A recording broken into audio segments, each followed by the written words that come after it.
Imagine for a moment that you are lying on a thin straw mattress, the faded light of a Roman dawn just beginning to seep through the cracks in the stone walls. The air in your small cell is cold and slightly damp, perfumed with the lingering scent of sweat, stale bread, and the sour tang of old blood. Your head rests on a folded tunic, threadbare but precious, one of your few possessions, and the only pillow you are likely to have for months. The city outside is already awake, though the arena itself is silent for now. This is the Ludus, the Gladiator school, and you are one of its many inhabitants, neither a hero nor a villain, but just a person struggling to get by, one slow day at a time. The Ludus is nothing like the grand Colosseum the crowds will one day cheer you in. It is a compound of long corridors and small uniform cells, each one home to a single man or, more rarely, a woman. There are no luxuries here, no soft beds, no privacy, and certainly no peace. Life is reduced to a narrow routine, punctuated by the distant sounds of metal on metal and the occasional outburst of laughter, groans, or curses from your fellow gladiators. The walls are marked with scratches, tallies perhaps, or desperate carvings of names and places left behind. You may run your fingers over these marks sometimes, wondering about the people who left them here, how many made it out, and how many simply faded away, forgotten by history. Every morning begins the same. Before dawn, the lanista, the trainer, keeper and in many ways your temporary master, walks the halls, his heavy sandals echoing off the flagstones. He is always up first, barking orders in a mixture of Latin and Greek, his voice worn rough by years of shouting over the clamor of practice. You are expected to rise quickly, to fold your bedding neatly, and to line up outside your cell before breakfast. Punctuality is survival. The lanista has little patience for sluggishness, and lateness earns you extra drills, or, if he is in a particularly sour mood, a few sharp words and a wooden rod across the shoulders. The breakfast itself is hardly worth waking for: a chunk of coarse bread, a thin stew of beans or lentils, sometimes a wedge of cheese if the school has done well in the betting markets. Water is drawn from a communal cistern, and you share a battered cup with the rest of your cohort. Conversation at breakfast is rare. Most men are too tired or too wary to speak much. You learn quickly that words are a form of currency in the Ludus, sometimes traded, sometimes withheld, but always precious. Training begins as soon as the sun is up. The yard is a rectangle of hard-packed dirt, ringed by wooden posts and crude practice dummies. Every day you are drilled for hours: footwork, shield work, thrusts, parries, and all the boring, repetitive steps that make up a gladiator's trade. The lanista moves among you, barking corrections and occasionally stopping to demonstrate a particular movement, his own arms crisscrossed with old scars. There is no glamour in the practice yard. Here you are not a warrior but a laborer, repeating the same motions again and again until your muscles ache and your mind goes numb. Some days the drills are interrupted by matches, mock fights against other gladiators, always under the watchful eye of the trainers. These are rarely exciting. The purpose is not to entertain, but to teach discipline, to build reflexes and endurance, and to weed out the weak or the reckless. Every now and then, a new recruit tries to show off, lunging wildly in the hope of impressing someone, anyone. The older hands, the survivors, do not bother. They move carefully, saving their energy, never exposing themselves more than necessary. To survive in the Ludus, you must learn patience above all else. Lunch is much like breakfast, only with a little more bread and the occasional bit of meat or dried fruit if the school has won a recent bout. Sometimes, a patron will visit, a local nobleman perhaps, or a merchant with a taste for blood sport. They walk the practice yard, appraising the fighters like livestock, occasionally stopping to speak to the lanista or to toss a coin to one of the men who catches their eye. You keep your head down. Attention can be dangerous in a place like this. It might mean favors, but it might just as easily mean extra duties or worse, a spot in the next fight. Afternoons are for more training. Grappling, running, weapons practice. The air grows hot, the dust rises, and the yard fills with the sounds of exertion and the steady thud of wood on wood. Injuries are common. Twisted ankles, bruised ribs, the occasional broken finger. The school has a medicus, a physician who tends to the worst of the injuries with linen bandages, vinegar, and a collection of bitter herbs. Pain is a constant companion here, but you learn to ignore it, to treat it as just another part of life. Evenings bring a brief respite. The sun sets, the yard empties, and the men return to their cells. Dinner is served. More stew, more bread, and for a little while, there is a semblance of peace. Some men play dice or tell stories, sharing tales of the world outside, the taste of fresh figs in Sicily, the smell of the sea near Ostia, the thrill of a festival in Capua. For a few moments, you might almost forget where you are. But then, the lights dim. The lanista makes his rounds and silence falls once more. You lie awake in your cell, staring at the flickering shadows on the walls. Outside, the city is alive. Vendors calling, carts rumbling, distant laughter drifting up from the taverns. Inside, there is only the slow, steady rhythm of your own breath, and the knowledge that tomorrow will be exactly like today. The days. In the ludus blend together, each one much like the last, a slow grind of repetition, survival, and waiting. Yet even in this monotony, there are moments that stand out. A whispered conversation through the walls, a stolen apple from the kitchen, the brief spark of friendship or rivalry. You learn the faces of your fellows, their habits and moods, their fears and small triumphs. Some are criminals, sentenced here for theft or rebellion. Others are prisoners of war, their homes lost, their fates sealed by a roll of the dice. Theory. Few are volunteers drawn by the promise of fame or fortune, though most quickly come to regret their decision. As you drift toward sleep, you wonder, is there more to this life than endless drills and tasteless bread? Will you ever see the arena? Or will your days end here unremarked in a forgotten corner of the ludus? What hopes remain for those whose lives are spent preparing for a spectacle they may never see? The answers perhaps lie in the stories of the men around you, each one carrying a secret, a sorrow, or a stubborn flicker of hope. But for now you close your eyes and listen to the silence, the night pressing in, and the faint, ever-present heartbeat of the ludus. Dawn comes with the faintest glow, slipping through a crack in your cell's stone wall and painting a thin, gold line across your face.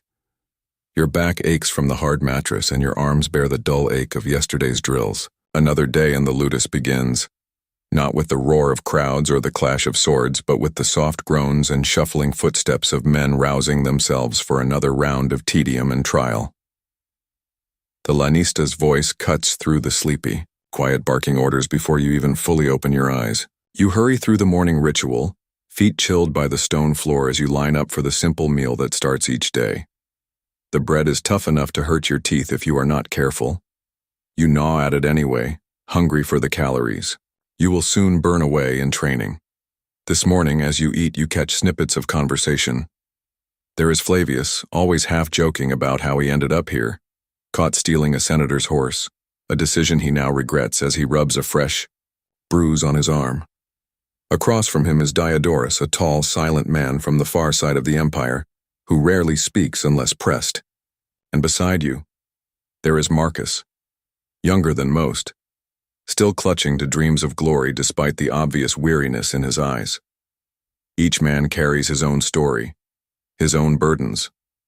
You listen in silence, learning what you can, because here, knowing your fellow fighters is as important as knowing your footwork. The practice yard is already alive with movement by the time breakfast ends. Under the watchful gaze of the lanista and his assistants, you begin the morning's drills. Sword in hand, shield on arm, you march, pivot, and strike in unison, the yard echoing with the steady slap of sandals on dust. Sometimes the drills seem endless, hours of repeating the same motions until your muscles tremble. But you know, as everyone does, that the boring repetitions are your best chance at survival. Out in the arena, a single mistake can mean death. Here it only means a stinging rebuke or another lap around the yard. Not every moment is as dull as the drills. Some mornings, the trainers decide to test your mettle with sparring matches. These are not the glamorous, choreographed spectacles, whispered about in the streets of Rome. They are brutal, controlled, and sometimes painful, but rarely deadly. Wooden swords replace iron, and the rules are simple. Do not kill, do not maim, but do not go easy on your opponent. There is little showmanship, only the slow grind of learning. How to read a rival's eyes, when to lunge, when to duck, and when to back away and conserve your strength. During these matches, you begin to understand the delicate balance of trust and rivalry that shapes life in the ludus. On the one hand, your fellow gladiators are your competition, each man fighting for a place in the next contest, for the patronage of a wealthy spectator, or simply for another day of life. But they are also your companions, your neighbors in suffering, the only ones who truly understand what it is to live this strange, suspended life. Friendships form, sometimes quickly, sometimes out of necessity. There is comfort in shared hardship, in trading stories or splitting a rare piece of fruit sent by a sympathetic patron. Laughter, though scarce, is precious, lightening the heavy air of the ludus. Sometimes, a joke at the lanista's expense circulates in whispers, or someone attempts to mimic the pompous walk of a visiting senator, drawing quiet snickers from the others. These moments are fleeting but valuable, a reminder that even here life is more than just pain and monotony, but rivalry is never far away. Each new arrival is both a potential friend and a possible threat. Jealousy bubbles beneath the surface. Over a favored weapon, a compliment from the trainer, or a whispered promise of a lucrative fight.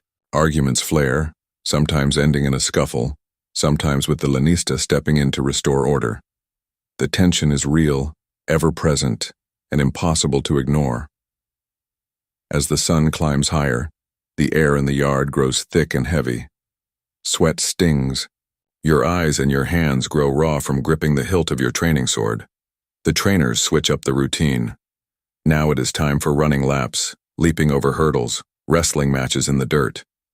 Every exercise is meant to break you down and build you up, to hone not just your body but your will to survive. You realize quickly that strength alone is not enough. Endurance, patience, and a certain stubbornness are just as important. After the midday meal, a repetition of bread, beans, and the occasional scrap of meat, the pace of training slows. The lanista, perhaps in a rare moment of mercy, allows for a brief rest.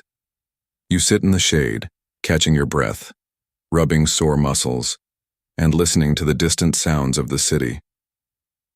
Rome is a living, breathing creature beyond these walls, indifferent to your suffering, oblivious to your hopes. In these quiet moments, conversations deepen. Marcus tells you of his childhood in the countryside, of days spent herding goats and nights staring up at stars so bright he could almost forget the darkness of the world. Diodorus, ever stoic, reveals little, but you catch a rare smile when someone mentions a game he once played as a boy in his faraway village. Even Flavius, always the cynic, softens when recalling the taste of his mother's barley soup or the way the fields smelled after rain. But talk inevitably circles back to the future, to the arena that waits, and the chance, however slim, of winning freedom. Some men cling to hope, the rare stories of a gladiator who fought well enough to earn a wooden sword, a symbol of manumission, a ticket back to a normal life. Others have resigned themselves to their fate, focusing only on surviving each day, each hour. The trainers call you back to the yard. The afternoon session is devoted to learning the specialized weapons of the arena: tridents, nets, curved daggers, and heavy shields. The lanista explains in dry detail the strategies used by each class of fighter. The netman who waits, patient and still, for a chance to tangle his foe. The murmillo with his broad shield and plumed helmet, relying on strength and intimidation. The nimble retiarius dancing around heavier opponents with a light touch and quick reflexes. You wonder which fate will be yours. The lanista has his favorites, men he believes will survive or at least entertain the crowds. Perhaps you will be trained as a secutor, your face hidden behind a heavy helmet, or as a thraex, armed with a curved sword and small shield. Each path has its risks and rewards, its own peculiar brand of danger. But for now, all you can do is follow orders, learn the techniques, and hope that when your turn comes, you will remember enough to stay alive. The day winds down with one last, grueling set of exercises.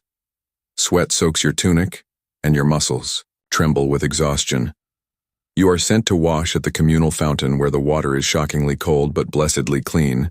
You scrub the dust from your arms, let the chill wake you, and savor the brief sensation of being almost human again. Dinner is a quiet affair, the men too tired to talk much, their minds already drifting towards sleep. The lanista patrols the halls, his footsteps a reminder that discipline never really ends.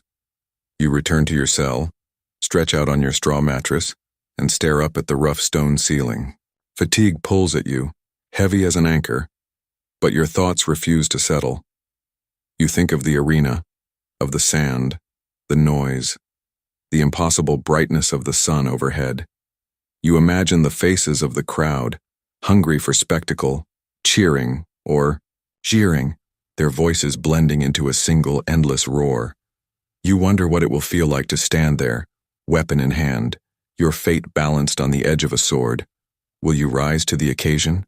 Will you freeze, your mind blank with terror? Or will you fall quickly and quietly, just another name scratched into the wall of a forgotten cell? As you drift toward sleep, a question haunts you, refusing to let you rest. What is it that truly separates a survivor from a victim, a champion from a casualty here in the ludus? Is it skill, luck, strength, or simply the ability to endure, the grind day after day until anything changes? You do not know. But tomorrow and the day after you will wake up, step into the yard and find out. The morning of your first fight arrives, not with drama or trumpets, but with a hush that seems to swallow sound. You wake before the lanista calls, your eyes open in the uncertain half-darkness, heart beating just a little faster than usual. Around you, the ludus is still, a rare moment of peace before the day's routine begins. Today is different, though you try not to show it. You fold your bedding, dress slowly, and steel yourself for what comes next. Breakfast is no grand feast, just bread, a thin broth, and the muted glances of the men who have gone before you. Some offer a nod, a murmur of Fortuna tecum, may fortune be with you. Others avoid your eyes, caught between sympathy and the grim reminder that tomorrow it might be their turn. The trainers guide you and a handful of others to a side chamber where you are outfitted for the arena. The armor is heavier than your training gear. Bronze greaves strapped to your shins, a thick leather belt, a helmet with a grated faceplate that narrows your world to slivers of light and shadow. The weapon, a short sword or trident, maybe a battered shield, is not new or polished. It is a tool passed from hand to hand, worn by those who survived and those who did not. There is no heroic speech. The lanista, his face impassive, simply checks your equipment and gives a few final instructions. Where to stand, how to salute, when to listen for the signal to begin. You feel a strange calm settle over you, the result not of bravery but of exhaustion. You have been drilled, tested, and worn down by so many days of sameness that this, even with all its danger, feels almost like another drill. You wait with the others in a stone corridor beneath the arena. The air is cool, echoing with the sounds of distant voices.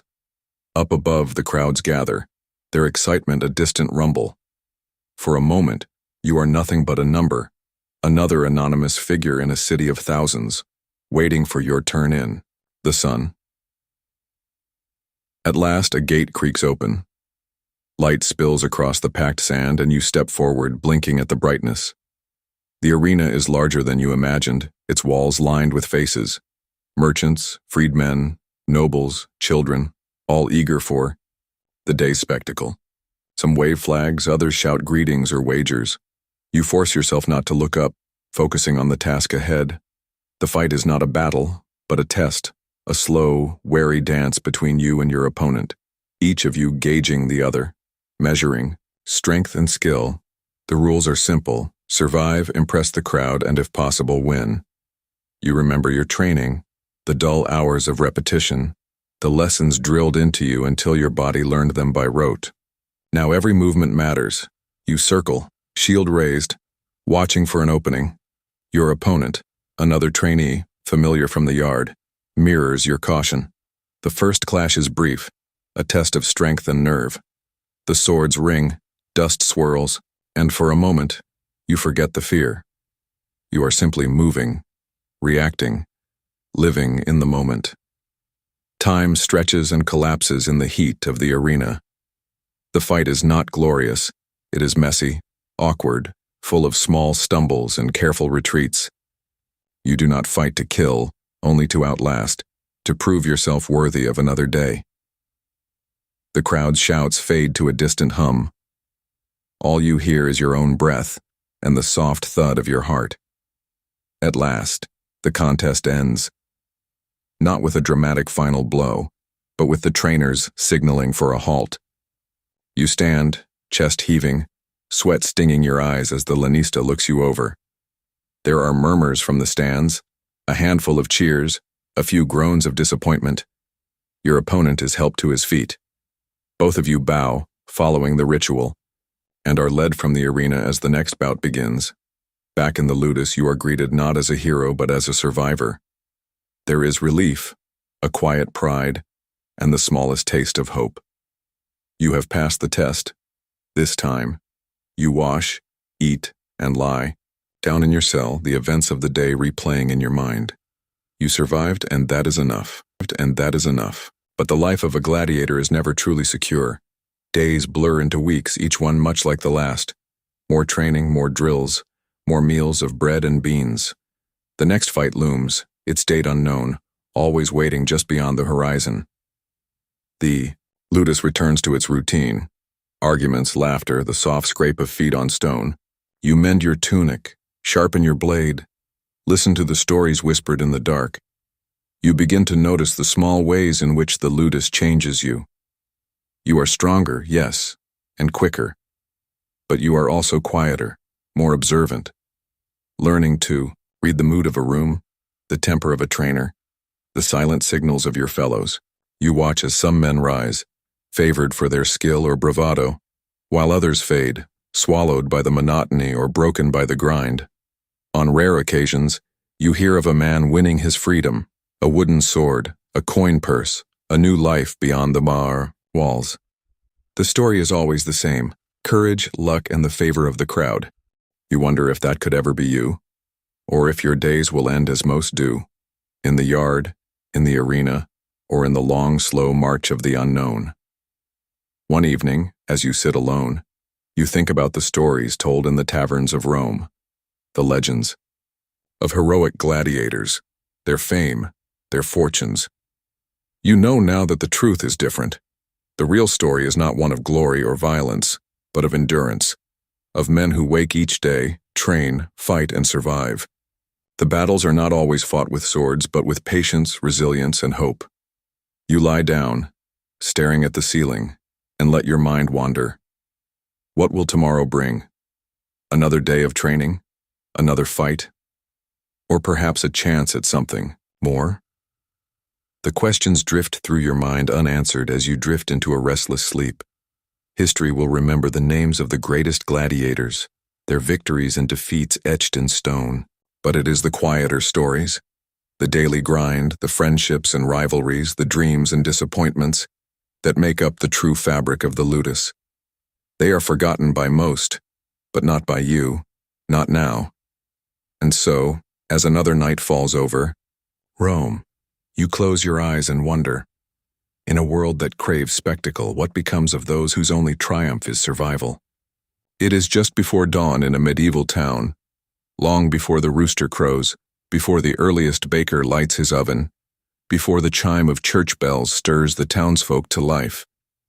In the soft, pre-dawn darkness, you rise from your rough-hewn bed, feet touching the chill of an earthen floor. The room is small and spare, the air tinged with the faint scent of last night's tallow and the sharper undertone of old beeswax. You fumble for your tunic, half dreaming, and grope for the stub of a candle, yesterday's work already half spent. With a flint and steady hand, you coax it to life, its wavering light casting long, uncertain shadows across walls stained by centuries of smoke. You are a candlemaker's apprentice, and the day's work has already begun, though the rest of the world still slumbers. Candlemaking is not a trade for the impatient or the weak-stomached. In this era, light is precious. Wax is wealth, and tallow is an inescapable part of everyday existence. You know the value of your product, but you also know the toil required to produce it, hour after hour, season after season. You shuffle into the workshop, a low-ceilinged space that always feels half full of shadows even at midday. The shelves sag under the weight of clay molds and wooden frames. A battered table is littered with the detritus of the trade, drips of wax, scraps of wick, a knife dulled by 1,000 cuts. Hanging from pegs on the wall are bunches of dried herbs, sage to mask the stink of tallow, lavender to soothe the nose, rosemary in a last losing battle against the omnipresent scent of fat. Your master, a thin man with broad shoulders and deep-set eyes, is already awake. He stands over the fire, stirring a great black cauldron whose contents bubble with ominous energy. Tallow, rendered from the fat of sheep or cows, sometimes even pigs, gives off a thick, pungent smoke. It is a smell that clings to everything: your clothes, your hair, your dreams. Beeswax is rarer, a luxury reserved for churches and the wealthy. Its scent sweeter, but its supply unpredictable. You greet your master with a nod. Words are few this early, and together you set about preparing the day's first batch. The process is both art and drudgery, every step shaped by habit and caution. Wicks twisted from linen or hemp are measured, cut, and tied to thin rods. You dip them by hand into vats of hot tallow, counting the seconds, holding your breath as you withdraw them, letting the wax cool before repeating the process again and again. Each candle grows slowly, layer by layer, a fragile shape taking form in the gloom. Sometimes, if you are lucky, the tallow is pure and the wicks true. More often, the wax is cloudy, the wicks uneven, and the candles emerge crooked or lumpy. You are expected to trim the excess, smooth the sides, and try again. Your hands bear the marks of this work: small burns, blisters, and calluses that no amount of scrubbing can erase. The town outside remains mostly quiet. From the workshop's window you catch glimpses of other tradesmen stirring to life. A cobbler hammering at a stubborn sole, a fishmonger arranging his wares, a washerwoman stooping over a pail. Candlemakers occupy a peculiar place in this world, not quite essential, not quite invisible. Your work is needed for church services, for the Lord's Hall, for the midwife's late-night vigil, and for the merchants who work by lamplight to tally their accounts. But no one envies your labor. Few even notice, except when the candles run out. There are rhythms to this life that rarely change. Each season brings its own peculiar challenges. In winter, fat is scarce and wax sets too quickly, making every batch a gamble. In summer, the work is stifling and the candles bend or slump in the heat. On market days, you and your master load baskets with your best work, candles straight and white, ready for sale or barter. The stalls are loud and crowded, filled with voices hawking bread, cheese, cloth, and the low, persistent buzz of gossip. You learn over time to read the subtle signs of success or failure. A candle that burns too quickly, that gutters and smokes, or that drips wax onto the altar cloth. The church is your best customer, always demanding the longest, cleanest burning candles for its rituals. The wealthy order beeswax, their homes filled with sweet golden light. The poor, if they can afford it, settle for tallow, cheap, smoky, but better than darkness. You find small joys in the monotony. The way a perfect candle emerges after dozens of failed attempts. The quiet pride when a priest blesses your work or a mother thanks you for a candle that saw her child through a fevered night. Sometimes after the day's work is done, you and your master sit together by the hearth, sharing a loaf of bread and a mug of small beer. The silence companionable, the fatigue bone-deep. But sleep is always a struggle. The smell of tallow lingers in your nostrils. The heat of the fire clings to your skin. Some nights the master wakes you before dawn to help with a rush order for the church or the manor. You stumble from bed, rubbing your eyes, hands already, reaching for the next wick to cut, the next pot to stir. There are days when you wonder if you will ever lose the scent of wax and smoke, if your hands will ever feel clean again. Stories circulate among the apprentices, tales of those who made their fortunes selling candles to kings, or who traveled to distant cities in search of better wax. But for most, the reality is simpler, quieter. a life measured in batches, seasons, and the slow, patient accumulation of skill. You learn to accept the long hours, the dull ache of your back, the quiet satisfaction of a job done well, even if no one else notices. Tonight, as you crawl back into bed, the world outside is deep in shadow. Your last candle flickers softly, the flame a small victory against the dark. You close your eyes, the scent of wax and fat still in the air, and wonder, what would it be like to live in a world where light is easy, where darkness can be banished with the flick of a switch? Would your work matter then?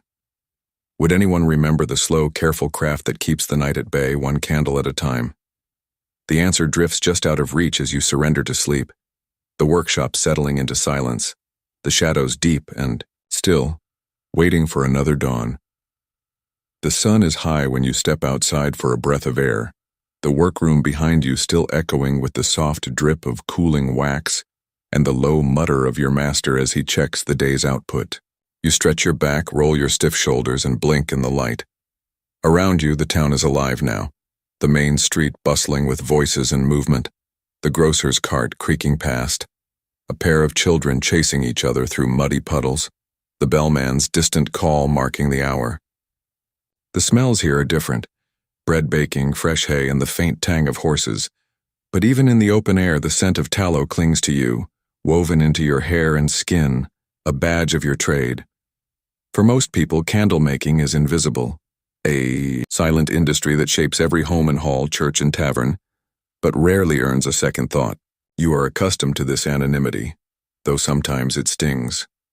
You watch as the blacksmith stands at his forge, muscles rippling, admired by children and gossiped about by market wives. The weaver's work hangs in every window, colorful and bright, the sign of prosperity. But your candles are tucked away in cupboards and candelabra, burning themselves to nothing while you work quietly in the shadows. The craft itself is slow and repetitive. Each morning you clean the molds and tools, scraping away layers of hardened wax, careful not to waste a single scrap. Waste is costly. Fat and wax are both precious, and every bit saved means more light. For someone, more coin for your master, and perhaps, if business is good, an extra crust of bread on the table. There is a kind of pride in this thrift, in the careful husbandry of resources that others take for granted. After cleaning, you sort the wax by type and quality. Beeswax is stored in a separate, tightly sealed container, away from dust and dirt. Its scent is sweeter, and its color golden, and you are always a little more careful when handling it. These candles are destined for the church or the manor, places where the light must be pure and unblemished. Tallow, on the other hand, is everywhere, stored in heavy blocks, melting in great cauldrons, clinging to every surface. It is a messy, smelly business, but one you know well. Your master is a stern but fair teacher, demanding precision but willing to explain the reasons behind every step.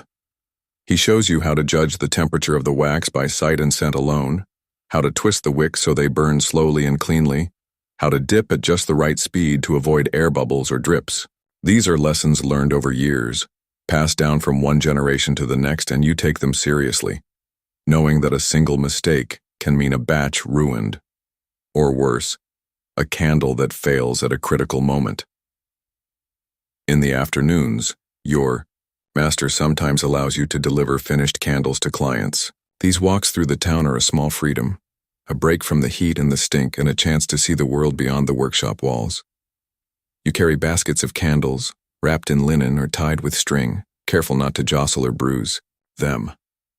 Deliveries to the church are always solemn, a silent nod from the priest, a few coins pressed into your palm, the hush of holy air broken only by whispered prayers.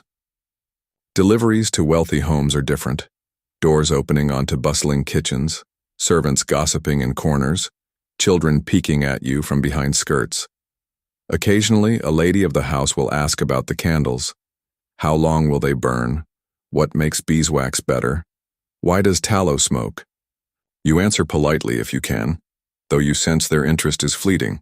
Sometimes you deliver to the poor, old women in narrow lanes, a midwife called out late at night, a merchant tallying accounts by candlelight. For these customers, the light is not just a luxury, it is a necessity. You feel a quiet satisfaction knowing that your work touches every corner of the town, from the highest altar to the humblest cot. You may not be celebrated, but you are needed, and that is something. The dangers of the trade are subtle but ever present. Hot wax can burn, scalding through clothing and leaving scars. The open flames required to heat the vats are a constant risk, and you have seen more than one apprentice, yourself included, jump back from a sudden flare or spill.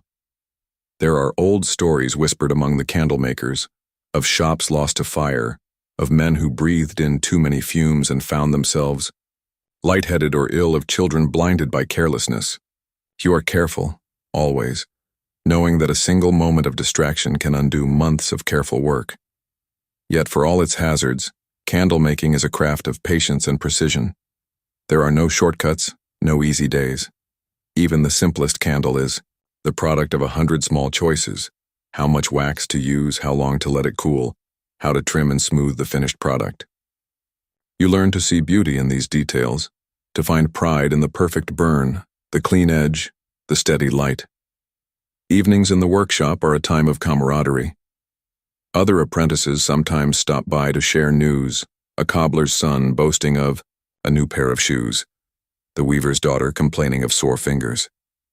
Your master relaxes a little, recounting stories from his own apprenticeship, tales of disasters and small triumphs, the customers he has known, the tricks of the trade he still keeps secret. You listen, ask questions, and feel yourself becoming slowly a part of this quiet lineage. Sometimes you and your master work late, preparing a special order or making up for lost time after a spoiled batch.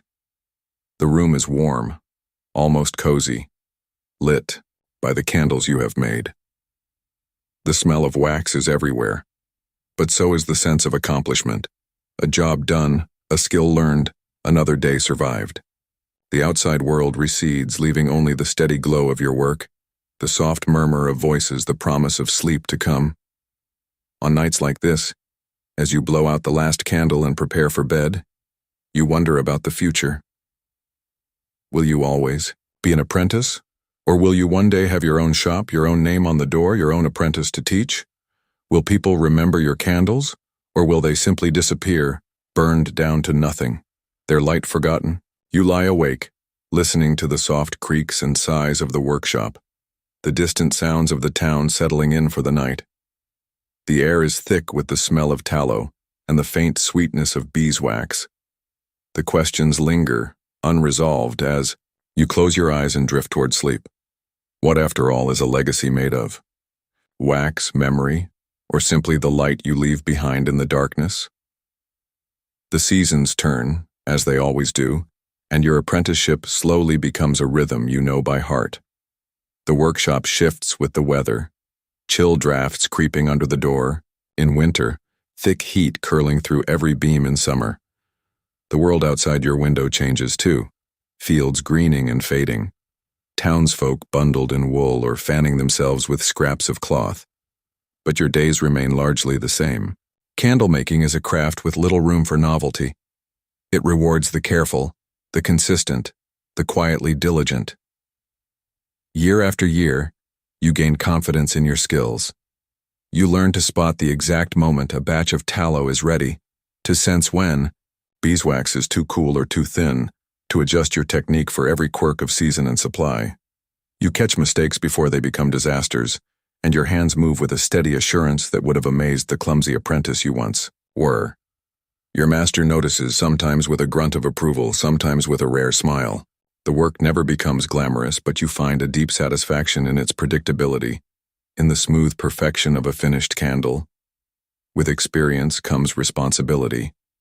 Your master, growing older, entrusts you with more, ordering supplies, haggling with merchants at the market, managing the delicate negotiations with the church and the manor house. You handle deliveries alone, fielding questions from demanding priests and nervous servants, keeping accounts and a neat ledger you begin to take pride in. You are, in many ways, the invisible hand that keeps the business running, and though few in the town know your name, your work is everywhere. In every lit window, every quiet prayer, every meal or vigil held after sundown, your candles play their silent part. Special occasions come and go, marked less by celebration than by the surge in orders. Christmas, Easter, weddings, funerals, and the annual festival when the church requires an ocean of fresh white beeswax. These days stretch you thin, the hours long and the work relentless. The workshop hums with purpose, every surface sticky with wax, every shelf lined with cooling candles. You work late into the night, pausing only to eat, to drink, to wipe sweat from your brow.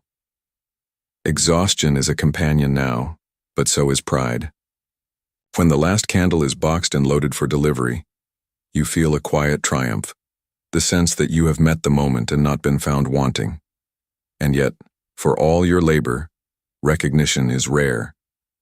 Candles burn quietly. They do not announce themselves or demand attention.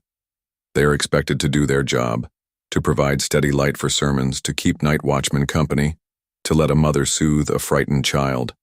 When they burn cleanly, no one remarks on it. When they gutter or smoke, complaints are quick to arrive. It is a trade where perfection is invisible and error leaves a mark. Still, in small ways, you find your impact. On cold winter nights, you pass cottages glowing with the faint golden light of your work. At the church, you watch as parishioners kneel before a sea of flickering flames, each one a prayer, a memory, a hope. The manor hosts a feast, its hall bright with beeswax, laughter, echoing off stone walls, shadows kept at bay. You know that without your candles, darkness would settle quickly, pushing people indoors, ending celebrations early, leaving the world a little smaller, a little more afraid. Some nights, as you sit alone in the workshop, you light one of your finest candles, a clean, white column of beeswax, the wick trimmed just so. You watch it burn, the flame steady and unwavering, its light casting soft shadows across the familiar walls. The workshop is silent except for the faint hiss of melting wax and the distant sounds of the town. You remember your first days here, the awkwardness, the mistakes, the loneliness of learning a trade no one seems to notice. Now the silence feels different, peaceful, earned. You think about the future, about the day when this workshop might be yours, or when you might move to a new town, open your own shop, take on an apprentice of your own. You imagine passing down the secrets your master taught you, the right way to twist a wick, the best mixture for a lasting flame, the patient care required to make something so simple, so essential, so essential. You also wonder about the past, about the generations of candle makers before you, their names lost but their skills preserved in every flame. Did they too sit here in the quiet, pondering the meaning of their work? Did they find pride in their invisibility, in being the source of light but never the center of attention? History remembers kings and battles, churches and revolutions, but it rarely marks the hands that made the world livable one quiet evening at a time. You realize, perhaps for the first time, that there is dignity in this obscurity. You are part of a long unbroken chain of labor and care stretching back through centuries, keeping the darkness at bay for those who would come after. As you snuff the candle and prepare for bed, the scent of beeswax lingers in the air. The room fades to shadow, but you do not mind. You have given the world its light for another day. Whether anyone notices or not, your work endures in the glow that remains, in the comfort of a well-lit room, in the safety of a child's dream. You lie down, eyes closing as the last hints of warmth and light drift through the dark.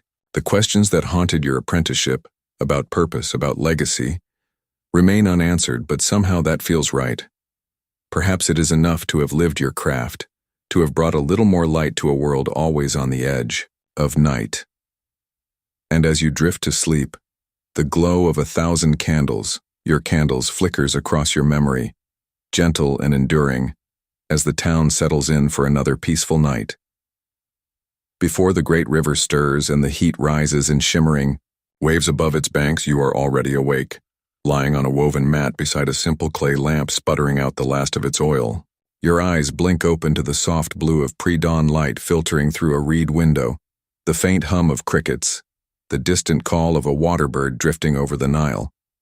You stretch, careful not to disturb your sleeping neighbor, another servant, another dreamer of distant worlds, who, for now, is simply another body folded under a thin linen sheet. Your day begins with silence. The hush before Egypt wakes is yours alone. You savor the coolness on your skin, knowing it will vanish as soon as the sun crests the horizon. Rising, you slip, on a coarse linen kilt, its folds smoothed by habit, and splash your face with water from a jar set by the door. The water is cold and fresh, pulled from the Nile before the city's dust and heat descend. For a moment you linger at the threshold, peering out at the palm-shaded courtyard that separates the servants' quarters from the palace proper. Your life belongs to Pharaoh's house, a living, breathing city within a city, its heart beating, in steady, measured time. You are one among dozens of household servants, each with a role so particular that it shapes your days and defines your worth. Some tend the gardens, coaxing date palms and lotus blossoms to bloom in the royal pools. Others haul water or grind barley into flour, kneading dough for the morning's bread. Your task, though often overlooked, is both humble and essential. You care for Pharaoh's sandals. It is a job that seems on its surface impossibly small, a single piece of Pharaoh's sprawling world. Yet within its limits lies a world of detail. You know the feel of fine leather tanned by Nubian craftsmen, the subtle variations in stitching, the way a reed sole should be woven to cushion a king's stride. You know which sandals are for daily walks along the Nile's embankment, and which are reserved for ceremonies when all of Thebes will look on in awe. Pharaoh owns many pairs, each a sign of status, each requiring a level of care that few ever notice. Before the palace stirs, you begin your work. The small storeroom where sandals are kept is cool and dark, the walls lined with wooden shelves stacked with shoes of every style, sandals for festivals, sandals for battle, sandals with gilded straps or beads of blue faience. Some are so rarely worn that you have never seen them outside this room, but all must be kept spotless, supple, ready at a moment's notice.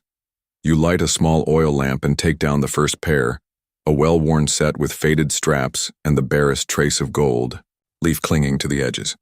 You dust them with a brush of woven reeds, careful not to catch on the delicate embroidery, then wipe them with a damp cloth, massaging the leather with oil until it shines softly in the dim light. Every movement is deliberate, the result of patient repetition, your hands skilled from years of practice. Sometimes the other servants joke that you treat the sandals better than your own feet, but you do not mind. In a world where status is everything, where Pharaoh is a god and you are only a shadow in the background, attention to detail is both shield and sanctuary. As the sun rises, the palace awakens. The great doors open to the Nile's breeze. Courtiers, officials, and priests move along pillared corridors, their sandals tapping softly on stone floors polished smooth by generations of servants. The kitchen fills with the scent of baking bread and boiling beer. You deliver the first polished pair to Pharaoh's dressing chamber, slipping in quietly while the head steward inspects the day's wardrobe, a riot of linen, gold, and perfumed oils. You bow your head, eyes down as protocol demands, and wait for a nod of approval. Most days there is no comment, only a silent acknowledgement that the work is done, and done well. In the afternoons the pace slows. Pharaoh attends audiences, his retinue gliding behind him in the shimmering heat. You return to your storeroom, checking the next set of sandals, repairing a broken strap or retying a loose knot. Sometimes you work in the gardens, cleaning dust from ceremonial footwear after a procession, your hands stained with red Nile mud. You listen to the palace gossip drifting over walls, the latest shipment of incense from Punt, the courtier, favored at yesterday's feast, the scribe who spilled ink on an important scroll. Life here is layered. What happens in the open is for show, but what happens in the shadows among servants and workers is the pulse that keeps everything moving. Friendships form among your fellows in service, quiet bonds forged in routine and hardship. Over shared meals of bread, onions, and lentils, you swap stories, some true, some embellished, about difficult masters, beautiful princesses glimpsed from afar, or the old sandal maker who claims he once repaired a queen's slippers and was rewarded with a single gold ring. Sometimes there is laughter. More often there is a gentle resignation, a sense of duty rooted deep as the palms lining the palace avenue. Your evenings belong to yourself, or as much of yourself as you can claim. You sometimes walk by the river, watching the sun sink over fields of flax and wheat, the sky turning lavender and gold. The day's heat ebbs, replaced by the cool promise of night. You wash away the dust and sweat, feeling the day slip from your skin. In the servants' quarters, you settle onto your mat, muscles sore, fingers still scented with oil and leather. And yet as you close your eyes, you wonder, does Pharaoh ever think of those who polish his sandals, who kneel unseen in the storerooms to keep the shine on gold and leather? Does he know the care behind each step he takes, or the small hopes woven into every strap and knot? You drift into sleep with these thoughts, the murmur of the Nile echoing softly in your ears, as a new day waits, patient and silent, just beyond the dawn. The days within Pharaoh's palace flow like the Nile, sometimes swift, sometimes sluggish, always relentless. By now, the rhythms are as familiar to you as your own breath. Each morning is a repetition, a careful dance through corridors, storerooms, and sun-dappled courtyards, woven together by the soft shuffle of feet and the distant call of water sellers from the street beyond the palace wall. After your early chores, you often join other servants in the long, cool passage that connects the palace's private chambers to its public halls. Here, life is a careful negotiation of space and silence. Officials and courtiers glide past, perfumed and robed, their sandals never scuffed, their voices hushed yet urgent. You lower your eyes, step aside, and move on, never lingering too long, never drawing attention. In this world, being invisible is a skill, yet invisibility does not mean insignificance. The palace depends on its servants as surely as the desert depends on the Nile. Every gleaming stone, every woven mat, every polished sandal is the product of unseen hands and quiet diligence. You take pride in these details, knowing that the greatest monuments rise not from single acts of grandeur, but from the accumulated patience of many lives, layered one upon another, as steady as the bricks of a tomb. Your supervisor, an older woman named Tefnut, oversees the staff of the lower storerooms. She has a reputation for sternness, but her eyes soften when she speaks of the old days, of pharaohs long gone, of festivals where sandals were gilded with gold leaf and embroidered with turquoise beads. Under her guidance, you learn more than how to polish leather. You learn the order that makes the palace run.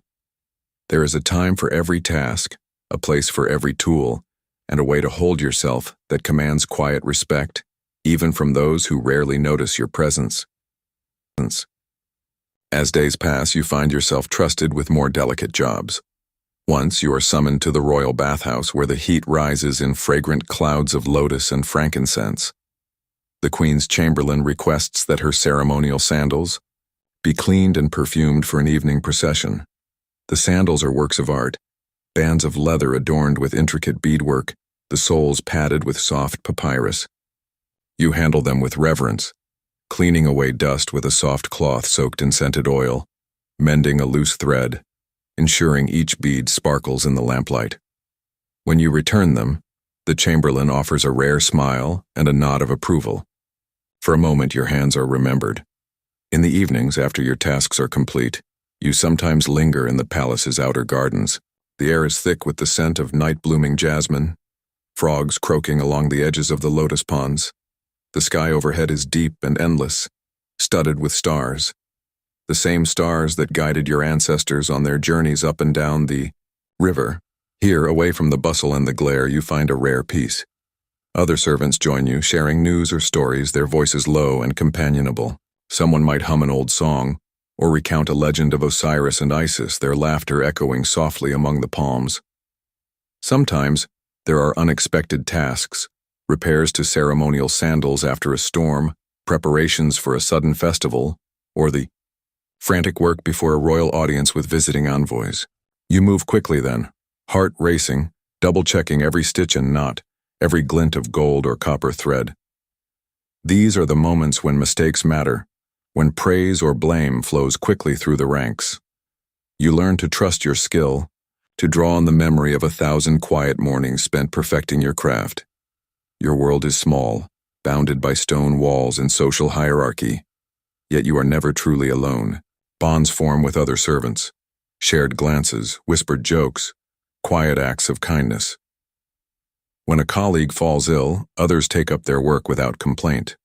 When you are bone-tired or heartsick, someone will slip you a fig or offer a cup of cool water. These small gestures sustain you more than the coins handed out by the head steward at month's end. Sometimes you wonder how much of your labor is seen by those you serve. Does the pharaoh notice that his sandals never pinch, never crack, never squeak against the floor? Does the queen appreciate the careful embroidery, the scent of frankincense that lingers on the leather? Or are your efforts as invisible as you are, fading into the grand tapestry of palace life, lost amid the pageantry and splendor? You take comfort in small recognitions, a nod from the chamberlain, a thank you from Tefnut, a smile from a young scribe whose own sandals you once repaired on a rainy morning.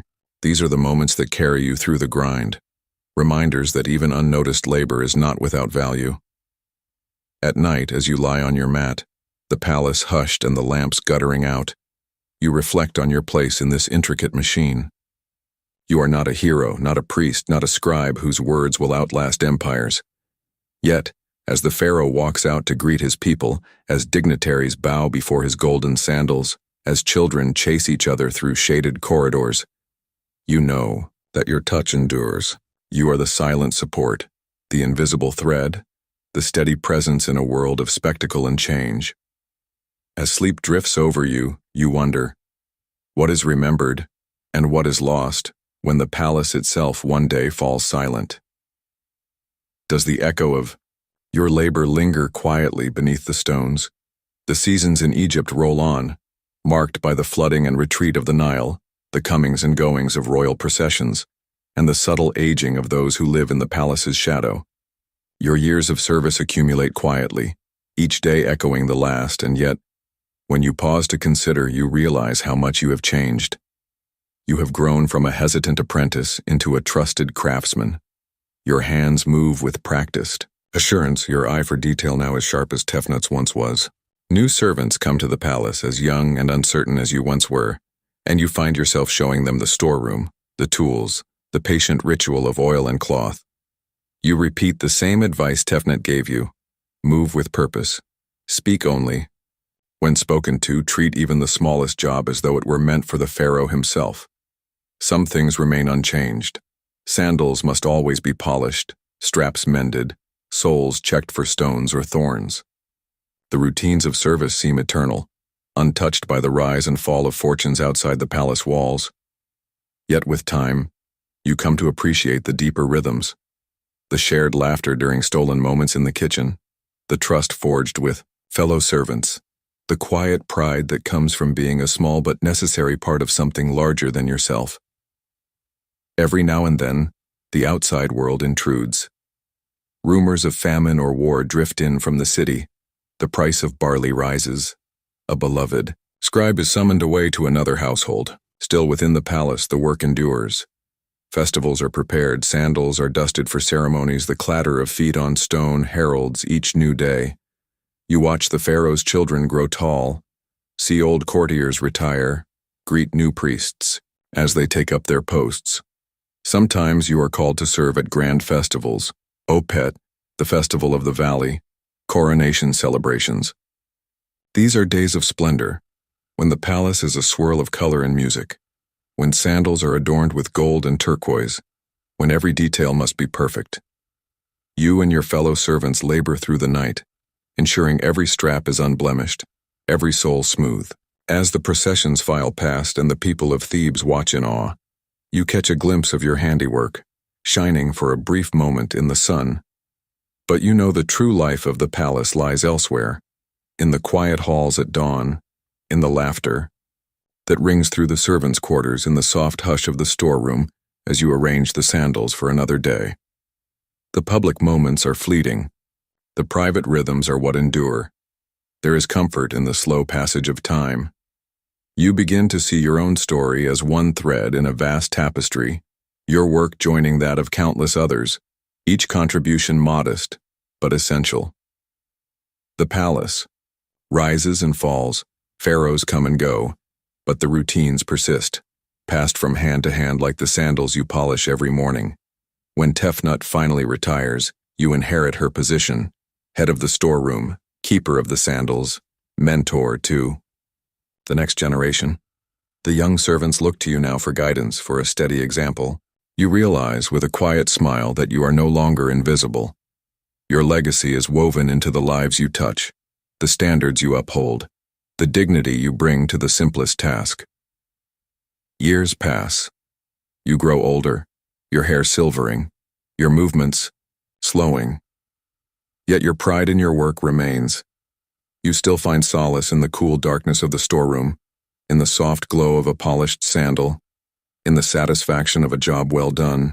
When your hands grow stiff and your eyes dim, you know the routines will go on, carried forward by new hands, shaped by the lessons you shared.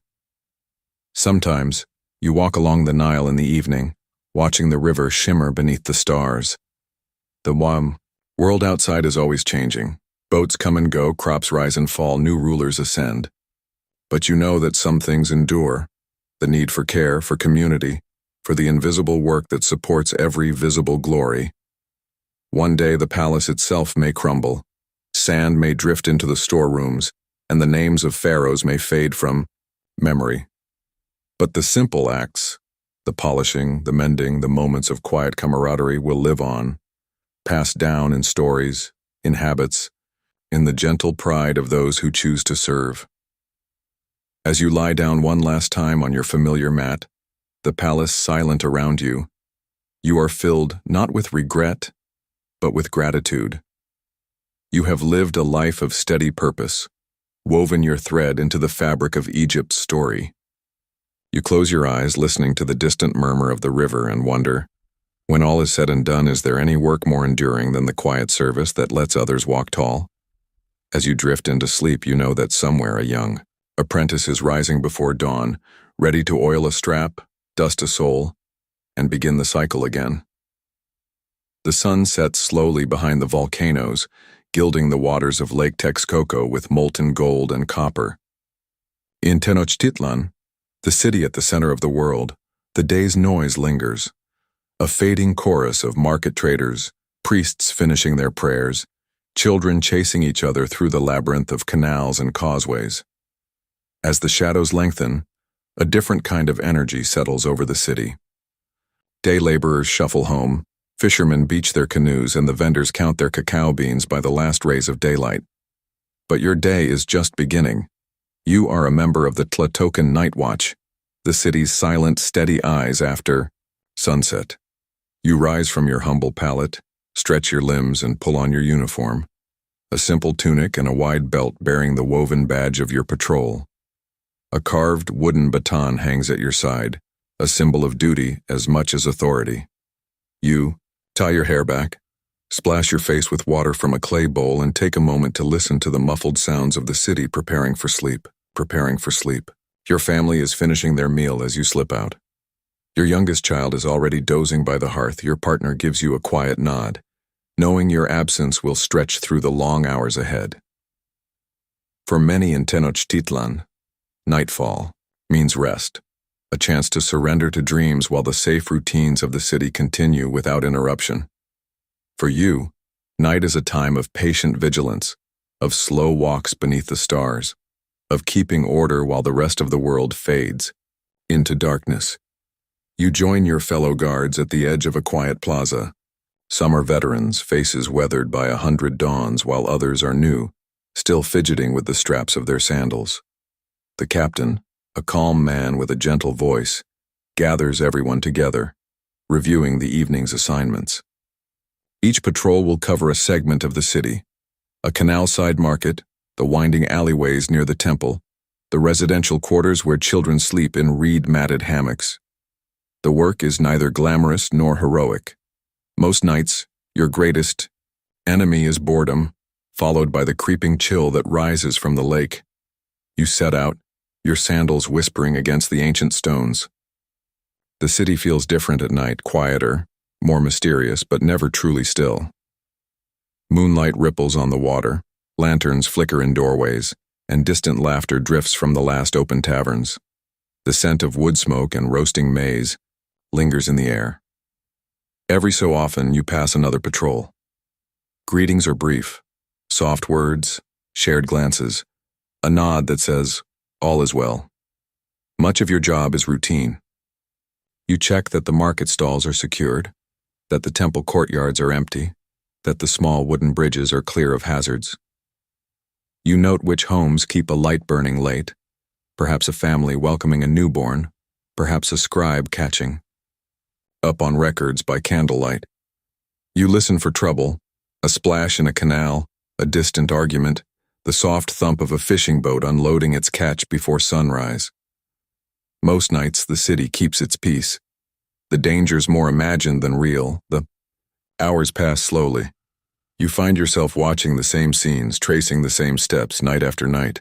You become familiar with the regular sounds, the flutter of birds settling in the marsh reeds, the creak of wooden gates, the hush of wind through the open plazas. Sometimes, you walk past the great Templo Mayor, its shadow looming across the square, a silent reminder of the gods who watch over the city. You pause, offer a silent thought of thanks, then move on, guided by duty more than faith. Other times, you find small moments of connection. A merchant finishing late who greets you with a weary smile and offers a slice of sweetbread. A group of children giggling as they sneak a peek at the night, only to be shooed inside by a grandmother. A fellow guard who shares a quiet joke or a story of a night when something truly remarkable broke the monotony, like the year a wayward. Iguana startled an entire patrol into thinking it was a spirit. Boredom is your constant companion. It is easy to let your mind wander, to lose yourself in thoughts of your own family, in memories of childhood, or in plans for the distant future. You remind yourself that even the dullest night is a victory, a city kept safe, a home left undisturbed. Trouble, when it comes, is usually small. A drunk who lost his way, a stray dog raiding the refuse piles, a group of teenagers whispering about forbidden dances near the edge of the market. You deal with each calmly, your voice steady, your manner reassuring. Your goal is not to punish but to preserve peace. Some nights, you glimpse the high priests pacing the temple courtyards, or a nobleman returning from a feast, carried home by torchlight. Their lives are far removed from yours, yet for these hours your duty is the same. To be the quiet heartbeat of a sleeping city, to notice what others miss, to walk the paths no one else remembers. Toward dawn, the world begins to stir again. The first fishermen slip out onto the lake, their canoes slicing the water in silence. The bakers kindle their ovens, sending up fragrant smoke that carries the promise of a new day. You return to your post, report that all is well, and receive a word of thanks from your captain. There is no applause, no celebration, only the satisfaction of another peaceful night behind you. You walk home as the sky brightens, your feet soar, your mind drifting. You wonder, as you do each morning, if anyone will remember the guards who kept watch through the city's long, uneventful nights. Will your children someday know the simple pride you take in quiet duty, in keeping the peace while others sleep? Or will your work, like so much else, fade into the gentle haze of memory, unremarked but essential? As you slip inside and close, your eyes, the sounds of the waking city become a lullaby. The night's silence is now your own. You rest with the comfort of knowing that even the most ordinary vigilance can shape the life of a city. One careful, boring, important night at a time. As the nights roll on, you settle into the slow rhythm of the Tlatocan guard. There is a comfort in routine. Your route through the shadowed lanes, the quiet tap of your baton on ancient stone, the soft splash of water as you pass a sleeping canal. The air is often cool, fragrant with damp earth, the distant scent of flowers blooming in temple gardens or the fading traces of incense from an evening ceremony. The city sleeps, but you remain awake, attentive, carrying out a duty whose importance is measured in quiet moments rather than grand gestures. Over time, your fellow guards become as familiar as family. There is old Tokli, with his crooked smile and stories of the night spirits he once claimed to have seen on a foggy causeway. There is Itzel, younger and quick-footed, who makes a game of counting every bridge crossed in a single shift. Yolotl, whose son recently joined the market's bakers, always brings a fresh roll for anyone on the same patrol. These shared routines and small gifts turn the long hours into something more than mere tedium. They become the thread that binds you together in the city's dark. On many nights you share quiet words and laughter. Between patrols you gather in a sheltered corner, passing around dried maize cakes or roasted beans. You trade stories of childhood, recall nights when the lake mist crept through the streets, or laugh at memories of harmless mischief. Like the time a patrol was startled by an owl, convinced for a moment it was a messenger from the gods. You learn, through these simple rituals, that camaraderie is as vital as vigilance. It is easier to keep watch when you know you are not alone. Your work, though rarely dangerous, sometimes brings you to the edge of trouble. One night, you hear the sharp crack of pottery breaking in a market alley. You and Itzel move quietly toward the sound, hearts beating faster, uncertain what you might find. At first you expect a thief, but instead you discover a stray dog, its head stuck in an overturned jar, whimpering softly. The two of you kneel, calming the frightened animal, freeing it with gentle hands. The dog bolts away, leaving you with only a broken pot and shared relief. Later you joke about your great rescue, grateful that tonight's excitement brought no harm. Yet every guard knows the city holds real risks. Sometimes a drunken quarrel can turn violent, or a fire breaks out in a cookshop, demanding quick action. You rely on training and trust, the wordless cooperation forged by walking the same paths together, night after night. When one of you falls ill, the others work longer shifts, quietly picking up the slack, knowing that the strength of the watch is measured in mutual care, not solitary heroics. On quiet nights, your thoughts drift further. You consider the other, worlds that coexist with yours. The priests who wake before dawn to tend the temple fires, the midwives who travel by torchlight to bring new life into the world, the scribes who stay up late to record tribute or draw star maps by flickering candle. You realize that, in your own small way, you are part of this tapestry, a single strand among many, holding the city together while it sleeps. Sometimes when the moon is high and Lake Texcoco glimmers with silver light, you pause at the edge of the causeway and gaze toward the distant mountains. You feel the pulse of the city, the heartbeat of Tenochtitlan, steady and sure, unbroken by the darkness.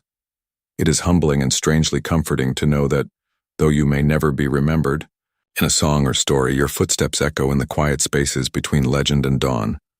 You find meaning in the ordinary, in the routine check of a market stall, in the gentle hush that falls when you pass a family sleeping on their reed mats, in the comfort you offer a lost child found wandering near a canal.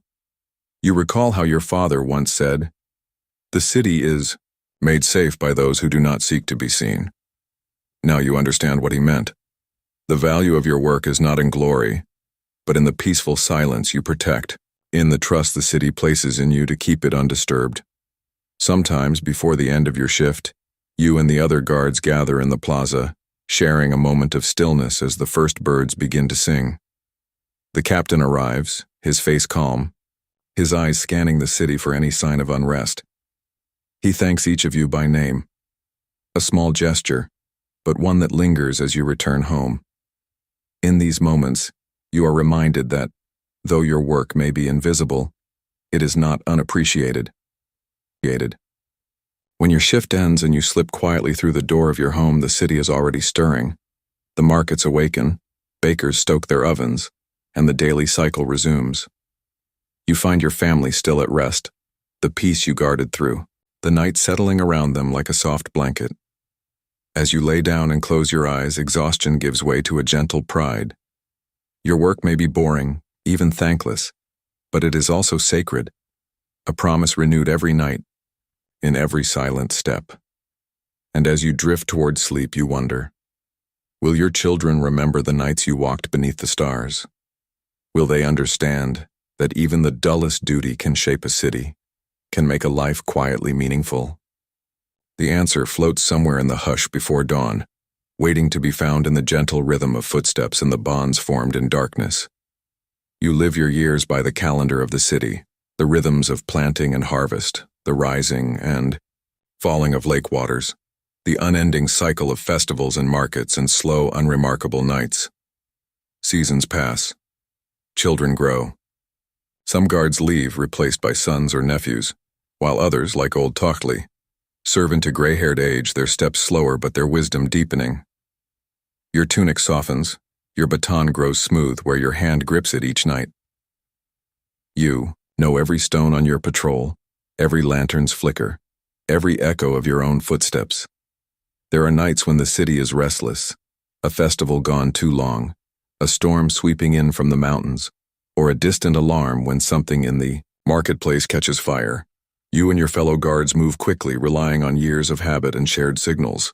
Even in chaos, the old routines hold. Gather the patrol, calm the crowd, protect the young, keep order until peace returns. Most nights, though, your work is measured in silences. No news is good news. An uneventful shift is a quiet success. With experience comes perspective.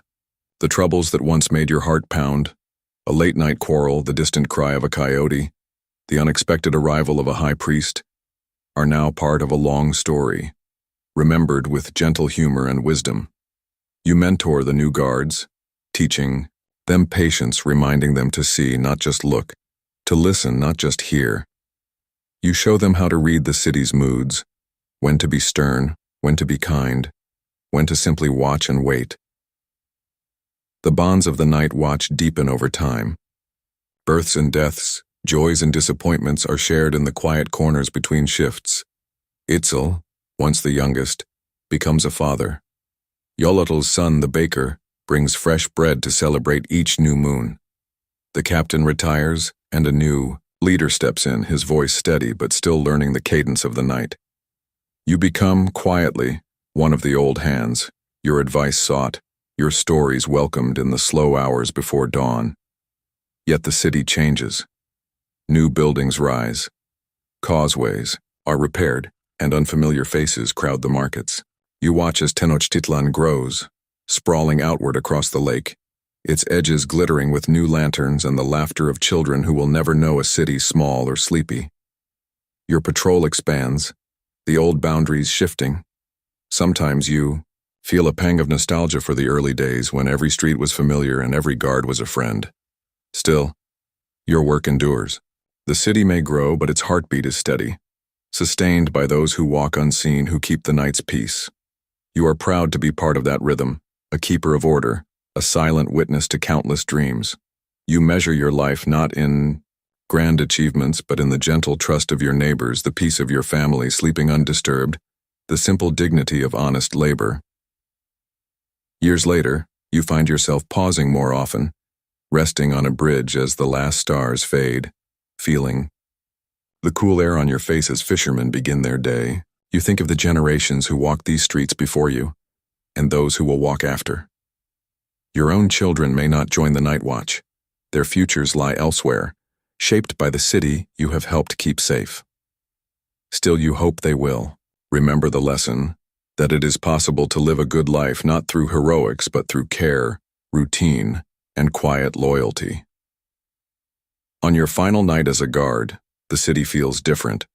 You walk your route with care, touching each familiar stone, greeting old friends, watching as the sky turns pink above the volcanoes.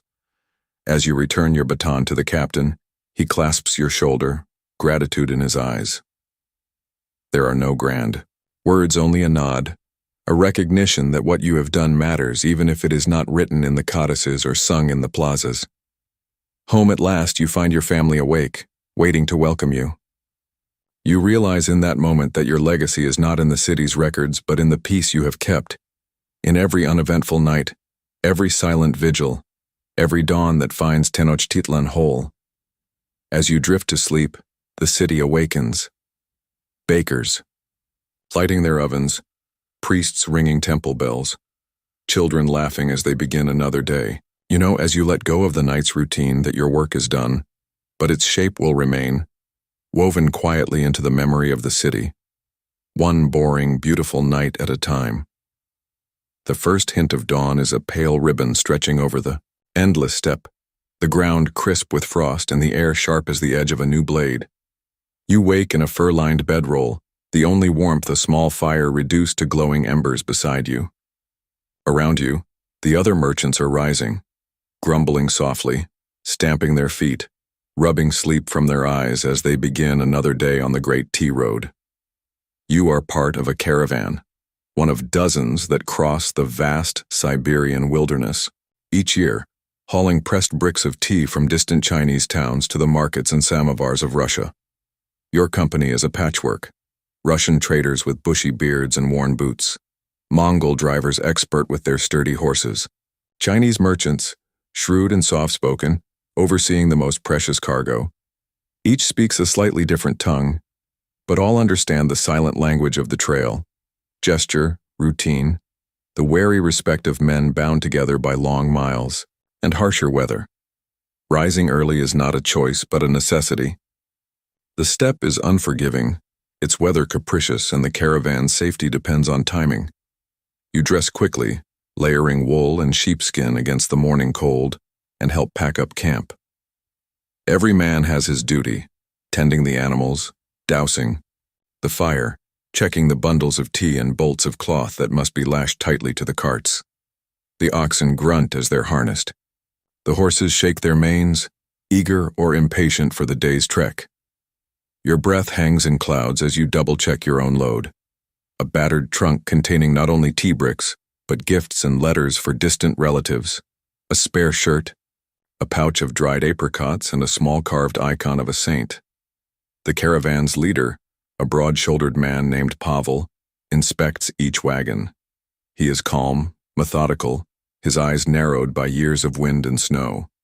He asks if anyone has forgotten their mittens or if the tea is wrapped tightly enough to keep out the damp. These are questions born of experience. A single mistake, one loose strap, one torn covering, can spell disaster weeks down the road. With the camp packed, you eat a simple breakfast: stale bread softened with hot tea, a chunk of salted fish, a handful of dried berries. There is little talk in the morning. Most are still half asleep, their minds already wandering ahead to the next stopping point, the next challenge. Some joke about the night's cold, or the dreams that visited as the fire faded. Others simply chew in silence, eyes scanning the horizon, reading the weather and the moods of the animals. The day's travel begins with a slow, steady rhythm. The caravan snakes its way across the frozen plain, wheels creaking, hooves muffled by frost, the bells on the lead cart chiming softly in the still air. The sun climbs slowly, revealing a landscape both bleak and beautiful: rolling grasslands touched with gold, patches of scraggly pine, distant blue hills that seem never to get any closer. The silence is vast, broken only by the crunch of boots, the occasional call from a driver, or the low, mournful song of a lone bird high overhead. The road itself is nothing more than a suggestion, a series of rutted tracks winding east and west, sometimes lost beneath drifting snow or spring mud. You trust the guides, especially Batar, a quiet Mongol who reads the land as if it were a familiar story. He points out the safe crossings, the likely spots for water, the places where wolves have passed in the night. His pony is smaller than the Russian horses, but tougher, and he rides with the easy patience of one born to the steppe. Travel is tedious, the hours marked by little change. You pass the time counting fence posts, humming old songs, or telling quiet stories with the other merchants.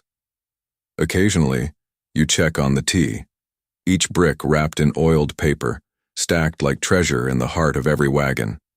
The cargo is precious both for its value and for the promise it holds. A distant city, a warm hearth, a generous buyer. The journey is long, but each day brings you one step closer to that far-off reward. There are moments of quiet beauty. At midday, you stop to rest the animals and boil another pot of tea, its fragrant steam curling up into the cold air. You share cups with your companions, hands cupped around the warmth, savoring the taste of leaves that have traveled even farther than you. Someone produces a stringed instrument, a battered dombra or balalaika, and a soft, simple tune drifts across the camp. For a few minutes, the road's hardships fade, replaced by the camaraderie of shared struggle. But the difficulties are ever present. The cold seeps into your bones even with layers of fur and wool. Frost bites at your nose and fingers, and wind whistles through every gap in your coat. There are always repairs to make: a broken axle, a fraying harness, a wheel stuck fast in frozen earth. Sometimes the road is blocked by snowdrifts, or a river swells unexpectedly, forcing the caravan to wait for hours or days. There are nights when sleep is shallow and dreams are troubled by hunger or the howling of wolves just beyond the circle of firelight. And yet, it is the sameness of the journey that shapes you. Day after day, you repeat the same rituals: packing, walking, watching, waiting. You find solace in the small victories: a fire coaxed to life on a wet morning, a horse's wound tended before it grows worse, a joke shared that makes the whole camp laugh. You begin to see yourself as part of a long chain, one merchant among many, one journey among thousands, all connected by the endless thread of the tea road. As dusk falls, the caravan halts again. Fires are lit, wagons drawn into a circle for shelter, animals watered and fed. You eat supper hunched close to the flames, the cold pressing in at your back, the stars blazing in the vast Siberian sky. There is little privacy here, but there is a strange comfort in the closeness. Dozens of travelers, each with their own reasons for braving the road, each bound by the quiet discipline of survival. Before sleep, you lie on your bedroll and listen to the sounds of the camp: snoring, laughter, the soft clink of tin cups, the wind rattling through the grass. You think of home, of the cities ahead, of the long miles still to go. You wonder, as you do each night, what waits at the journey's end. Will the tea sell for a good price? Will the road be kind, or will it demand another toll in hardship and loss? The answers, like the next sunrise, are always just out of reach. For now you close your eyes, grateful for the warmth of the fire, the presence of companions, and the slow, steady promise of the tea road stretching onward. Boring, difficult, and quietly extraordinary, one day at a time. The days on the tea road lengthen and blur, one into the next. The world outside the caravan's slow procession becomes a study in sameness: rolling grasslands, sparse forests of stunted pine, icy streams winding away into the horizon. Sometimes weeks pass before you see a settlement, a scattering of yurts near a shallow river, or the battered wooden fence of a Russian post. Most nights your camp is the only sign of humanity for miles. You grow accustomed to the daily cycle, its monotony broken only by necessity. Each morning you rise stiff and cold, shake the frost from your boots, and gather with the others around the embers of last night's fire. The water for tea is always slow to boil, the bread a little harder than you remember, but hunger and chill make every bite count. Conversation is sparse before dawn. Most save their stories for the warmth of midday or the hush before sleep. On the trail, you learn to read your companions by their silences as much as their words. Pavel, the caravan master, never complains, but you can tell when the cold has settled in his bones. A deeper crease at the corner of his eyes, a slower step as he checks each harness. Batar, the Mongol guide, hums to his horse, a tune that never changes but always seems to fit the landscape. Soft and melancholy in the fog, quick and bright when the wind whips the snow into stinging sheets. The Chinese merchant Lin keeps meticulous records, his head bent over a little notebook even as the wagon wheels bump along frozen ruts. These men, and the handful of others in your group, become your world. Bonds are forged over shared hardship, a lost glove found and returned, a few dried apricots passed down the line when supplies run thin, the simple act of covering a companion with an extra blanket during a long, bitter night. There is no room for pride or distance. Survival here is a collective effort built on trust and routine. The land itself shapes your days. Sometimes, when the wind dies and the clouds break, the sun sets the steppe alight, fields of golden grass waving in the breeze, herds of antelope darting at the edge of vision, the call of a distant crane echoing across the silence. Other days, storms roll in quickly, erasing the horizon with blowing snow. You huddle together in the wagons listening to the moan of the wind, grateful for every layer of wool and every measure of firewood. When travel is impossible, Pavel calls a halt. and you pass the hours repairing gear, tending the animals, or simply resting in uneasy sleep. The work is constant but rarely dramatic. Repairs are a daily task. Leather straps fray, wheels split, axles groan under the weight of the loaded carts. You become adept with a knife and a length of cord, hands nimble even in the cold. If an animal is injured, everyone pitches in, soothing, bandaging, coaxing it back onto its feet. When food grows scarce, the best hunters slip away in pairs, returning with rabbits or a wild duck if luck is with them. Every small success is shared, a victory against the slow hunger and fatigue that stalk the caravan. Occasionally you encounter other travelers, a band of Cossacks on horseback, bristling with weapons but willing to trade for tea. A group of Buddhist monks moving quietly westward, their robes dusted with road dirt, faces serene in the chill.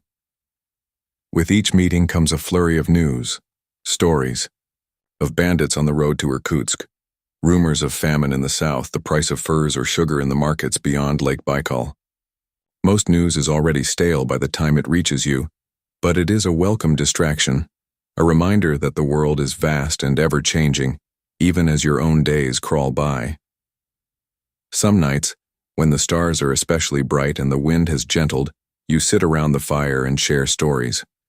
Lin recounts legends from his home, a dragon who slumbers beneath the mountains, a tea master who could read fortunes in a single cup. Pavel tells of his first crossing years ago, when the river froze and the tea had to be carried on sledges for weeks. You add your own memories, childhood in a distant village, a promise made to a loved one waiting far away. There is laughter and sadness in equal measure, the comfort of knowing that everyone here carries burdens of their own. Fatigue is always present, lurking in your bones and behind your eyes. The hard earth makes for poor beds, and dreams are often restless, filled with visions of endless road, wagons creaking, the faces of loved ones blurred by distance and time. Still, there are moments when you wake before dawn and feel a deep peace, the vast sky overhead, the steady breathing of your companions all around you. In those moments, the hardship feels like a kind of blessing, a lesson in patience and endurance in the quiet strength of simply moving forward. The end of the journey is always somewhere ahead, receding as you approach. Each river crossed, each mile covered, brings you closer to your goal and farther from the person you were at the journey's start. You learn to cherish the small comforts, a cup of tea sipped in silence, the touch of sunlight on your face, the knowledge that you belong to a fellowship of the road. As you drift off to sleep, your mind wanders, not to the destination, but to the road itself, to the endless miles and the bonds you have forged. You wonder if, in years to come, you will remember the names and faces of your companions, the smell of the tea, the feel of the step beneath your boots, or will the memory of this slow, difficult journey fade like the tracks your wagon leaves, in the morning frost soon covered by snow and time? The answer lingers just out of reach like so much on the tea road. For now you close your eyes, trusting in the steady presence of your friends and the slow promise of another day. At last, after weeks of repetition, the landscape changes. The forests thicken, the air grows softer, and the sky is often veiled in the wood smoke of distant settlements. The snow melts into mud as you descend from the open steppe into the outlying towns of Siberia, where the first hints of your journey's end come in the shape of familiar signposts and the cries of eager traders. The caravan's pace quickens, the animals sensing their work is nearly done. Faces you have seen only in passing on the long road now gather at the outskirts of the city. Porters, buyers, the families of fellow merchants, each searching the dusty procession for a sign of homecoming. There is no triumphal arch, no blaring music, only a gradual swell of sound as boots strike the familiar cobbles and tired voices call greetings across the crowd. The first order of business is always rest. The wagons are drawn into a courtyard, animals unhitched and led to warmth and fodder. You are guided to a guest house where the walls are thick and the beds, though rough by city standards, seem a miracle after months of the open earth. Hot water, a rare luxury, is poured into wooden tubs and you lower yourself gratefully, the dirt and cold and fatigue washing away, at least for a little while. Later, over hearty bread and steaming bowls of soup, you meet with buyers. The negotiations are long and deliberate, measured out in careful sips of tea and the weighing of bricks, the reading of seals, the recitation of prices and markets and routes. Lin, ever meticulous, keeps his accounts close, while Pavel argues with a gruff old buyer over a shipment delayed by a river thaw. You add your own voice when needed, but mostly you watch, content to let the more experienced handle the bartering. In the end, agreements are reached, hands are shaken, and the C.T., every brick a memory of the road, changes hands. The unloading is its own ritual. The strong-backed porters make quick work of the wagons, but you linger a little, watching each trunk and bundle disappear into the busy city. The sound of creaking wheels and shouted orders blends with the scent of sawdust and the chatter of market gossip. You remember the long nights spent guarding this very cargo, the firelight flickering over nervous faces, the quiet reassurance of a friend's voice in the dark. As the days pass, the caravan slowly dissolves. Some head east, planning to repeat. The journey before winter closes the passes. Others stay behind, spending their hard-earned coins on new boots, warmer cloaks, small gifts to carry home. Goodbyes are exchanged in awkward embraces and quiet words. No one speaks of the dangers faced, only of the hope that paths will cross again. Lin is the first to depart, his little ledger now heavier with silver. Batar leaves with the Mongol drivers, a simple nod and the promise of safe passage in years to come. Pavel lingers, as he always does, until the last wagon is emptied, the last account settled. You take time to walk the streets, feeling the strangeness of standing still. The city feels too loud, too crowded at first. Your feet ache in ways the road never caused.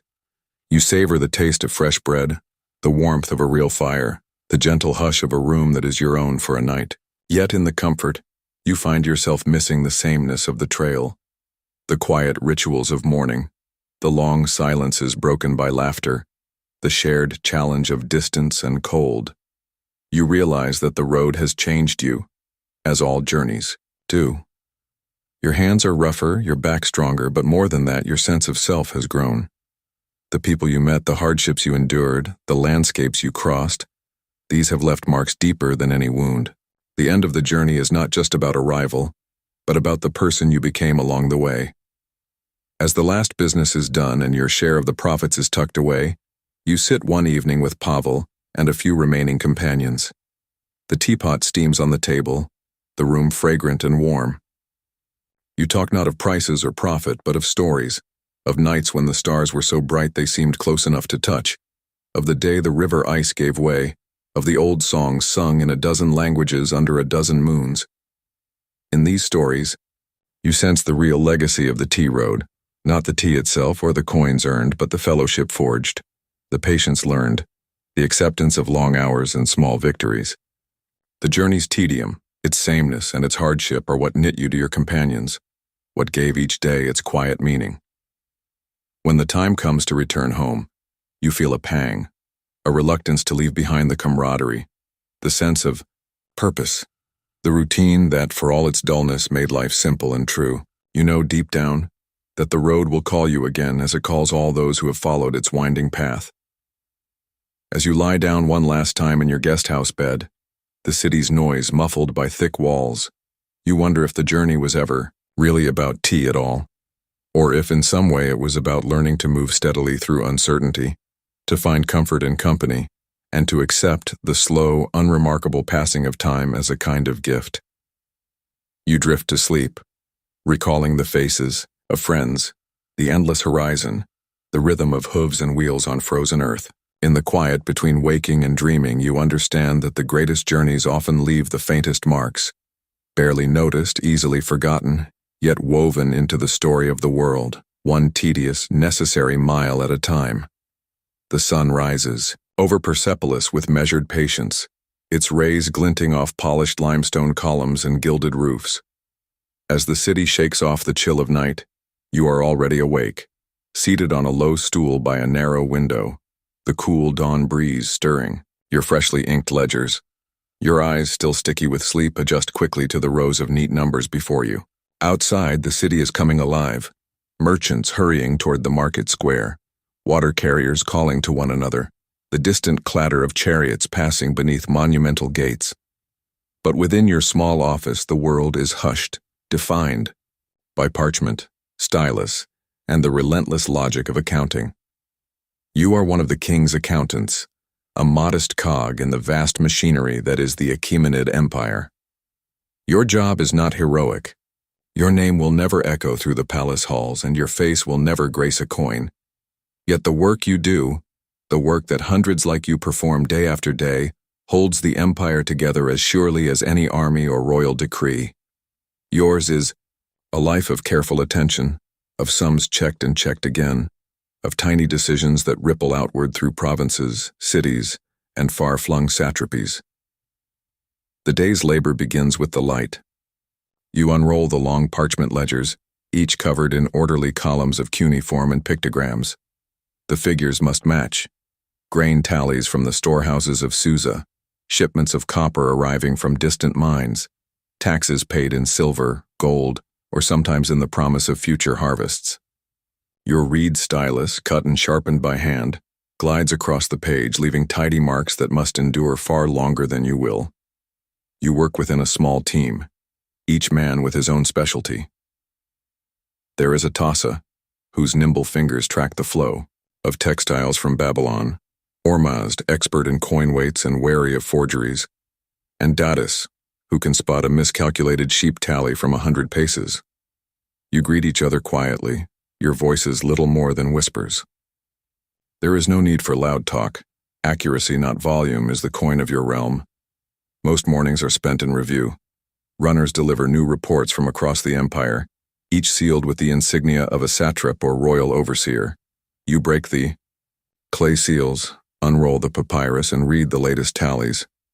Some are precise and clear, the handiwork of men who care as much for numbers as you do. Others are messy, full of crossed-out lines and frantic corrections, signs of a storekeeper, in over his head, a tax collector with slippery fingers, or a harvest ruined by drought. You copy the figures, compare them against last month's totals, and flag anything unusual for your supervisor's review. Occasionally, the work is interrupted by a visit from a palace official. These men arrive with a rustle of robes and a faint air of impatience, eager to see the numbers that will inform the king's next decree. You rise, bow, and wait while they scan the ledgers. Questions are rare. The numbers speak for themselves. Most leave satisfied, confident that the machinery of empire hums quietly beneath their notice. But you know the truth. The empire is always a breath away from chaos. A misplaced tally can mean a shortage of grain in a distant province. A missing shipment of silver can delay the king's armies.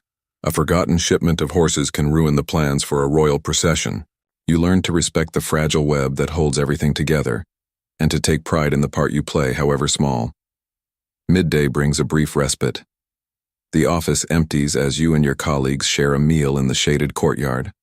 Flatbread, dried figs, a handful of nuts, and cool water drawn from the palace well. Conversation drifts between business and the ordinary pleasures of life. Datis boasts of his daughter's new sandals. Atassa shares a recipe for honey cakes. Ormazd grumbles about the state of the city's roads. For a while, the world of numbers recedes, replaced by laughter and the simple joy of fellowship. Then it is back to work. The afternoon is for the slow work of double-checking. You cross-reference ledgers, make notes of discrepancies, and prepare summaries for your supervisor. The monotony is broken only by the rare crisis: a shipment gone missing, a tax report that fails to arrive, a sudden order from the palace demanding answers by nightfall. You handle these as best you can, trusting in routine and the silent support of your team. You take pride in small victories, a column that adds up perfectly, a clever solution to a tangled account, the quiet approval in your supervisor's eyes at the end of a long week. Sometimes you imagine the king himself glancing at your figures before making decisions that will echo across continents. You will never meet him, but your work shapes his world nonetheless. As evening falls, the city quiets. The last beams of sunlight slant through your window, illuminating the ink-stained tips of your fingers and the neat lines of your ledgers. You roll up the day's work, secure it with a string, and stow it in the storage niche. You sweep the floor, tidy your desk, and breathe a sigh of satisfaction. The day was not dramatic, nor was it easy, but it was yours, shaped by care and attention, a small contribution to the vastness of history.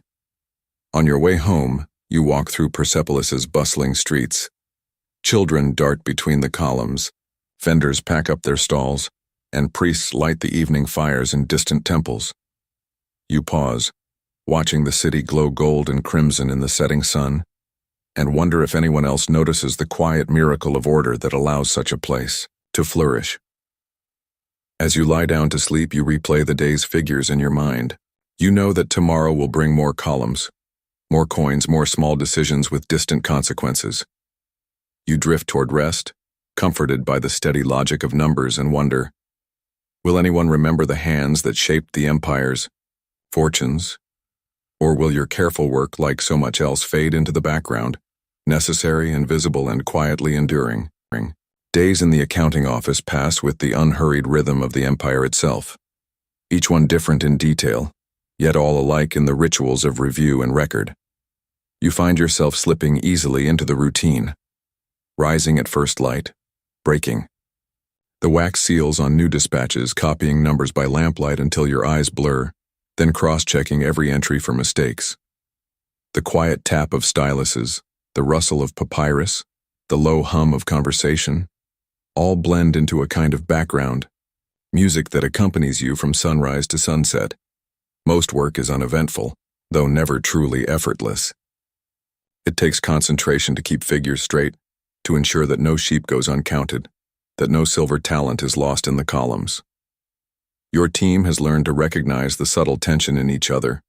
Atassa's tight jaw when the Babylonian textile reports are late, Ormazd's habit of drumming his fingers when a coin count seems off, your own tendency to reread the same sum several times when fatigue begins to settle on your shoulders.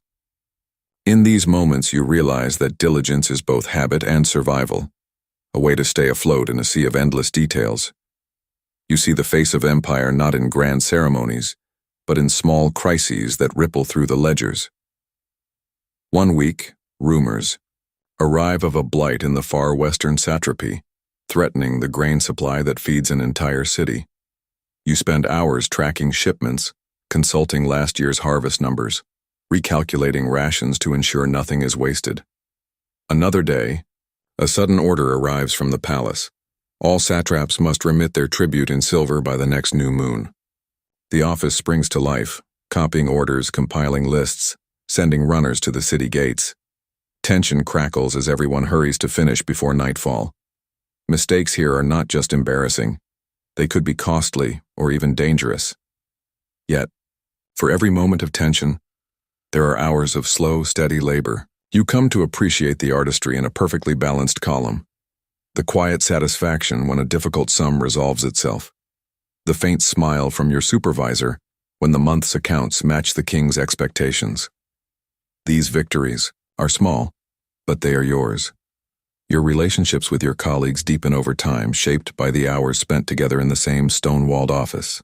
Atossa, for all her seriousness, surprises you with a joke at midday, or with a few precious dates from her family's orchard during the afternoon lull.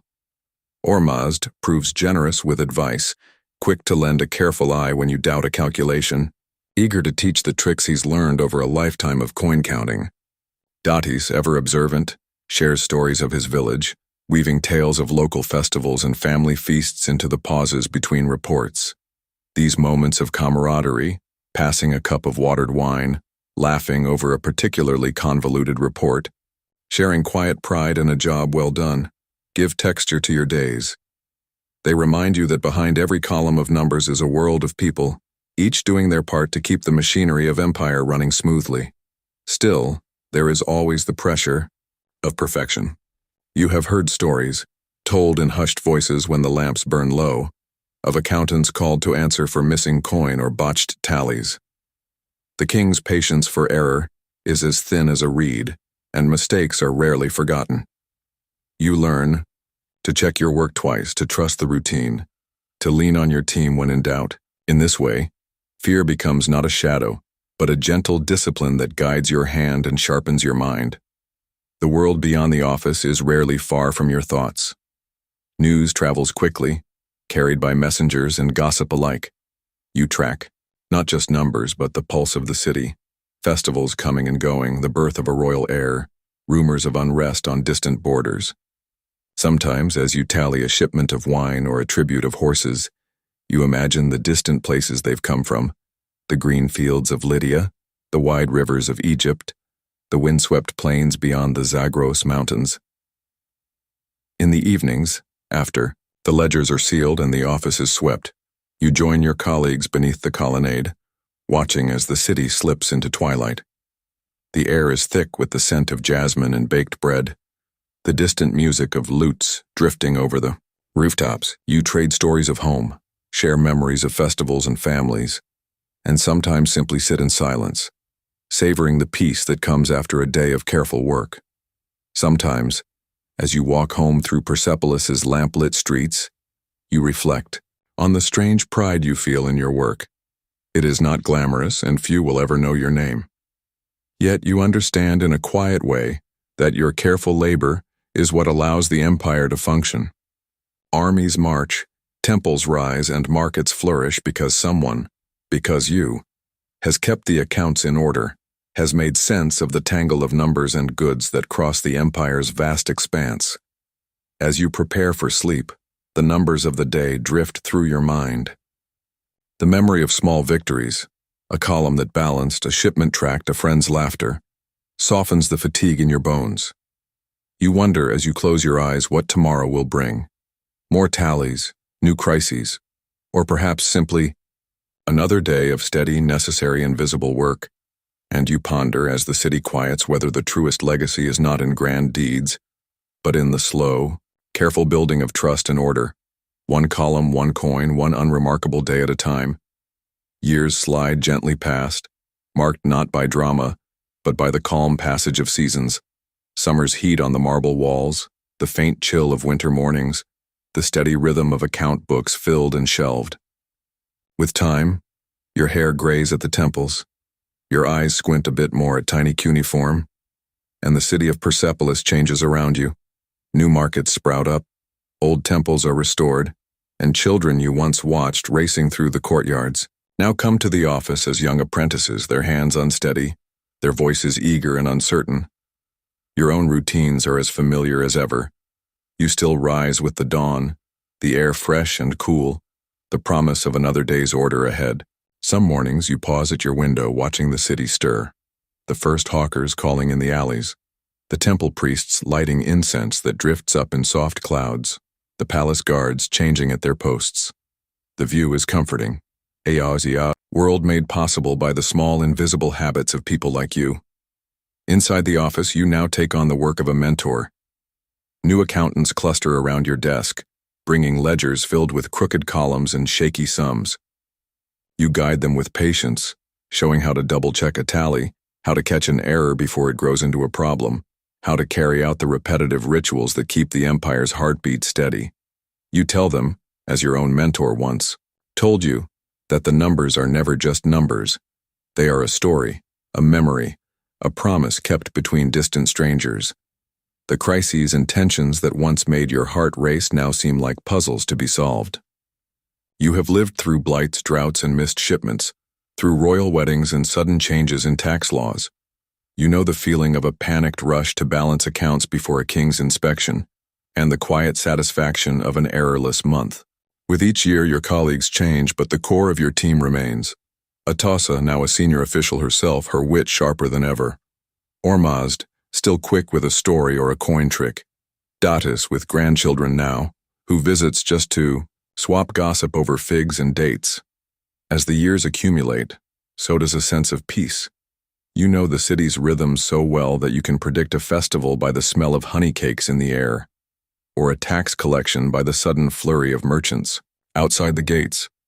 Sometimes in the hush of late afternoon, you let your mind wander, back to your earliest days as a junior scribe, back to the anxious pride of balancing your first royal account, back to the camaraderie built over countless pots of tea and evening walks beneath the columns. What you once saw as mere routine has become a tapestry of memory, each entry in the ledger a thread connecting you to the lives and fortunes of thousands. The empire may be vast, but its stability is rooted in the habits of ordinary people.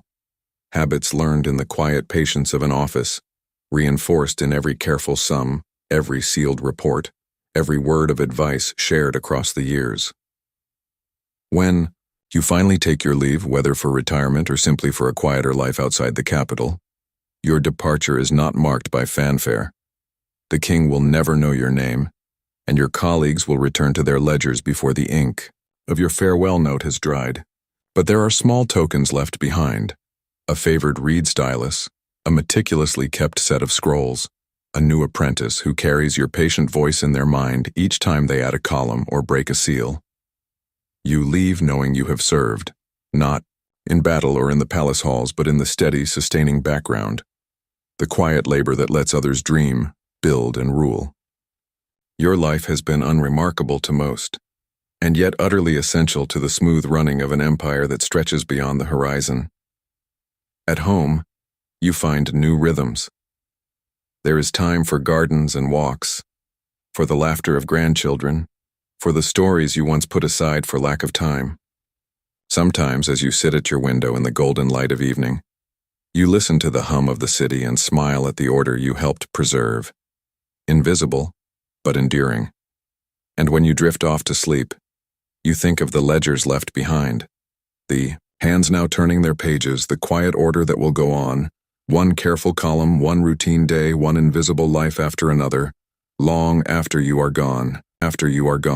As the long journey of these stories draws to a close, you find yourself floating somewhere between the echoes of ancient cities and the hush of your own room, halfway awake, halfway dreaming.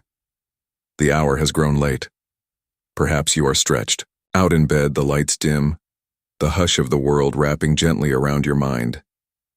If your eyes are still open, you might watch shadows drift across the ceiling, soft, slow-moving as clouds, and feel the last traces of these histories settle in like dust, gentle and persistent.